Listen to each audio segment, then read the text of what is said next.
had been secretly married to my CEO husband for 6 years, but he still would not let our son call him dad. After he missed our son's birthday again because of his secretary, I took out the divorce agreement and left with our son for good. The usually calm man lost control and stormed into the office to demand where we were. This time, neither my son nor I would come back. Mr. Clark, I'll be going abroad for further studies next month. Here is my resignation letter. Mr. Clark looked at me in surprise. This is so sudden. I told him the excuse I came up with. My husband is in Australia. I want to take our child there so we can be together. He nodded. That makes sense. Raising a child alone here must be hard. We all thought you were a single mother. I smiled. I was not, but soon, I would be. As I stepped out, I ran into Matthew Grant and Quilla Xander walking toward me. Matthew was my boss and the father of my child. 7 years ago, I was his personal secretary. One chaotic night, after too much drinking, we had a child. This year marked the 6th year of our secret marriage and the 6th year he refused to let our child call him dad. Matthew walked slowly, as if he were deliberately matching the pace of the woman beside him. Quilla was holding a report in one hand and clutching the hem of Matthew's suit with the other. Their lovey-dovey act was almost painful to watch. As we passed each other, my heart sank. I could not help saying, "Matthew." He stopped and looked at me with a cold expression. "Miss Langley." His polite but distant tone carried a warning.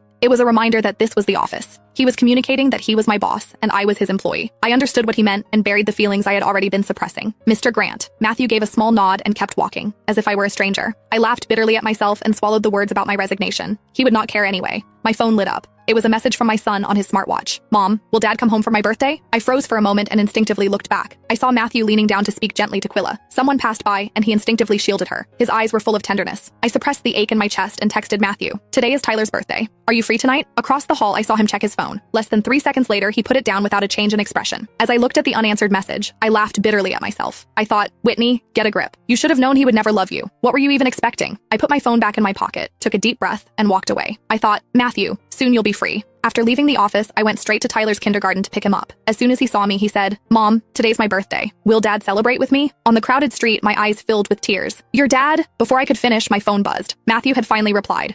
"I'm free. I'll come home." A rush of joy hit me. I nodded eagerly. "Tyler, don't worry. Your dad will come home today." Tyler clapped and jumped into my arms, thrilled. After 6 years of marriage, this was the first time Matthew had agreed to celebrate Tyler's birthday. That night, I prepared a full meal, and Tyler finished his homework early. 1 hour passed, then 2, then 3. I sent message after message on my phone. I asked Matthew if he was coming, but as usual, there was no reply. Tyler seemed to understand. He looked at me hesitantly. "Mom, is Dad too busy?" A sharp pain hit my chest. I wanted to explain, but no words came out. In the end, I said, "It's okay. I'll always be with you." Tyler did not ask further questions. He quietly picked up his birthday hat. "Mom, can you put it on for me?" I nodded. As I reached for it, I noticed Quilla's latest social media post. "Today was great. I really enjoyed myself." The photo showed a beautifully plated dish at a high-end restaurant. Even though no one's face was visible, I noticed the wedding ring peeking out in the top right corner. It was the one Matthew and I had chosen when we got married. He had always worn it on the pinky of his left hand. He didn't want others to know that he was already married. How ironic. The ring that was supposed to symbolize marriage had become a symbol of Matthew's single life. On Tyler's 6th birthday, he was having a candlelit dinner with his lover at a fancy